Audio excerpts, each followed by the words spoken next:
What some dismissed as a temporary crisis is proving to be anything but.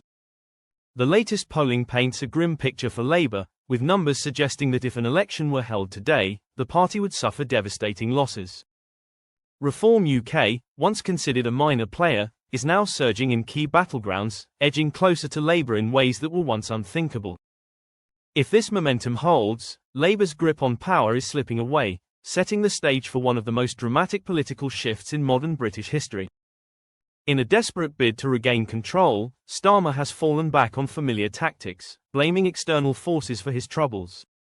His advisers have begun weaving a narrative that Reform UK's rise is a product of misinformation, stoked by right-wing media. But this strategy is collapsing under its own weight. The British public isn't buying the excuses. They see a government unwilling to take responsibility, and their patience has run out. Within Labour's ranks, chaos is deepening, and whispers of rebellion are growing louder. Some MPs are already floating names like Wes Streeting and Angela Rayner as potential successors, but it may be too little, too late. Labour's credibility is in freefall, and even a change in leadership might not be enough to repair the damage. Then comes the wildcard, King Charles. If the monarchy makes any move, whether a public statement, a symbolic gesture, or even a carefully placed leak, the collapse of Starmer's government could accelerate beyond control. The idea of a prime minister clashing with the king is unprecedented in modern British politics, and the fallout could shatter what remains of Labour's fragile hold on power. The monarchy remains one of the most trusted institutions in Britain, and any signal of disapproval from the king would be a final, crushing blow. Starmer is running out of options. Labour's internal revolt is escalating, public anger is intensifying, and Reform UK is on the verge of an historic breakthrough. Every attempt to steady the ship has failed. The question is no longer if Labour will lose power, it's when. The political landscape is shifting beneath Starmer's feet, and the country stands on the edge of a new era. As he clings desperately to power, the walls are closing in. The chaos triggered by his reckless misstep with King Charles has spiraled into something far beyond his control. Labour's internal divisions are growing, the public backlash is reaching new heights, and Reform UK is no longer just an outsider, it is becoming the defining force in opposition. Nigel Farage, once dismissed as a fringe figure, now stands ready to lead a populist revolt that could bring Labour's dominance to an end far sooner than anyone anticipated. The scale of the crisis is staggering. Party insiders are now openly discussing the possibility of an early election, not out of choice, but out of necessity. They fear they may have no other option. Starmer's government is bleeding credibility at an unprecedented rate. His approval ratings are plummeting, the Labour brand is becoming toxic, and even the party's most loyal supporters are turning away in disillusionment. The rebellion within Labour's ranks is no longer a whisper, it's an all-out mutiny. MPs who once stood by Starmer are now quietly plotting his removal, terrified that if he remains in power much longer, he will take the entire party down with him. Private grumblings have turned into outright confrontation. Behind closed doors, desperate MPs are demanding change before it's too late. But Starmer refuses to budge. His stubborn grip on leadership is only fueling the uprising. Those in marginal seats have begun reaching out to political strategists, scrambling to salvage their futures before the inevitable collapse. The countdown has begun. The United Kingdom has long prided itself on stability, tradition, and a system that, while imperfect, has endured centuries of political upheaval. But today, Britain finds itself at a crossroads unlike any in its modern history. The tension between Prime Minister Keir Starmer and King Charles III has erupted into a crisis so severe that it has shaken the very foundations of the monarchy and the government. And in the midst of this chaos, Reform UK has emerged as an unexpected force, rising from the political sidelines to challenge the established order like never before. It all started with what should have been a routine meeting between the Prime Minister and the King, one of those customary weekly discussions meant to uphold the delicate balance of power between the government and the Crown.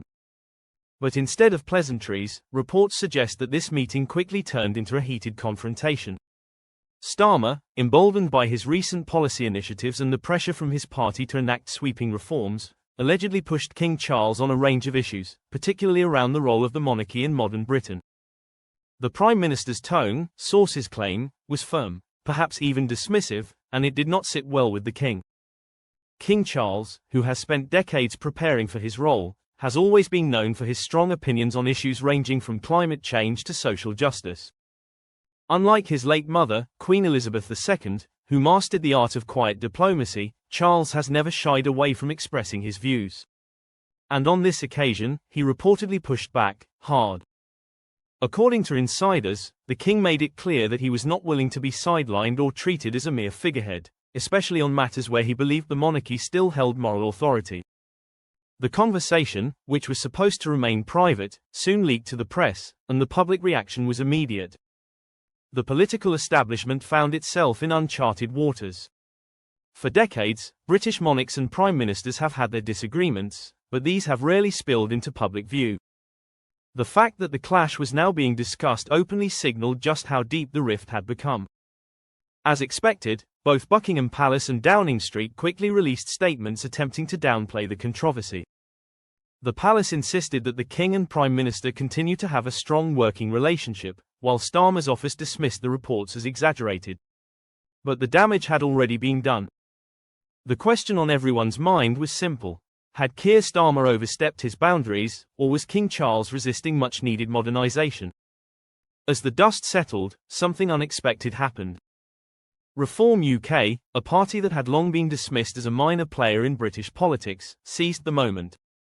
Under the leadership of its charismatic and outspoken figures, the party capitalized on the growing frustration among many Britons, frustration not just with the monarchy, but with the entire political system.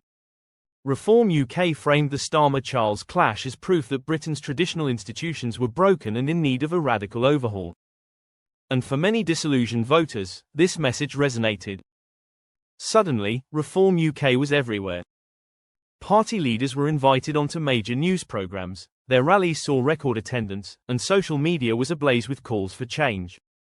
What had once been a niche movement now found itself at the center of a national conversation. And with every passing day, the party's polling numbers began to climb. The ruling Labour Party found itself caught in a dilemma. On one hand, Starmer's supporters saw this confrontation as a necessary step toward a more progressive Britain, one where the monarchy played a reduced role in governance. On the other hand, critics within his own party feared that he had picked an unnecessary fight, alienating moderate voters who still valued the monarchy as a stabilizing institution. Meanwhile, the Conservative Party, reeling from its own struggles, saw an opportunity to reclaim lost ground. Many Conservative politicians publicly defended King Charles, portraying him as a statesman under attack from a power-hungry government. But while the Tories tried to position themselves as the defenders of tradition, Reform UK was pulling voters away from both major parties by offering something neither Labour nor the Conservatives could: a total rejection of the status quo. The impact of this political shift was soon felt across the country. Public demonstrations grew more frequent, with citizens taking to the streets either in defense of the monarchy or in support of Starmer's vision for a reformed Britain. The media fanned the flames, with newspapers and television pundits debating whether this was the beginning of a new era or the first step toward an unprecedented constitutional crisis. Parliament was in turmoil.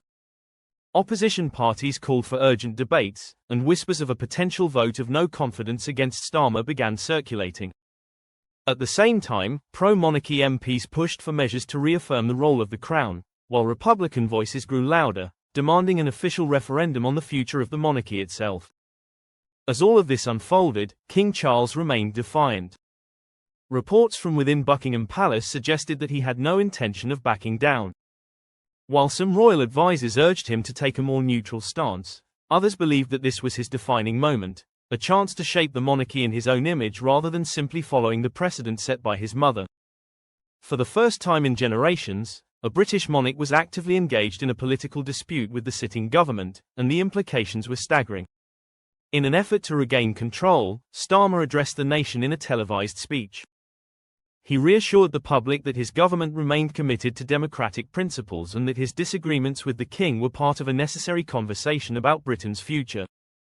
But the speech did little to quell the storm. If anything, it further fueled speculation that the Prime Minister was determined to push forward with reforms that could significantly curtail the monarchy's influence. Reform UK, meanwhile, was making its own strategic moves. Sensing an opportunity, the party announced a bold new platform that promised to restore power to the people by fundamentally reshaping Britain's institutions. The party's leaders positioned themselves as the voice of the disenfranchised, rallying support from those who felt left behind by both Labour and the Conservatives. For the first time in its history, Reform UK was polling in double digits, with some projections even suggesting that it could surpass the Tories in the next general election. By now, international observers were taking note. Political analysts in Europe and the United States compared Britain's situation to other historic moments of constitutional reckoning. Was the UK on the brink of a fundamental transformation, or was this just another chapter in the country's long and complex political history?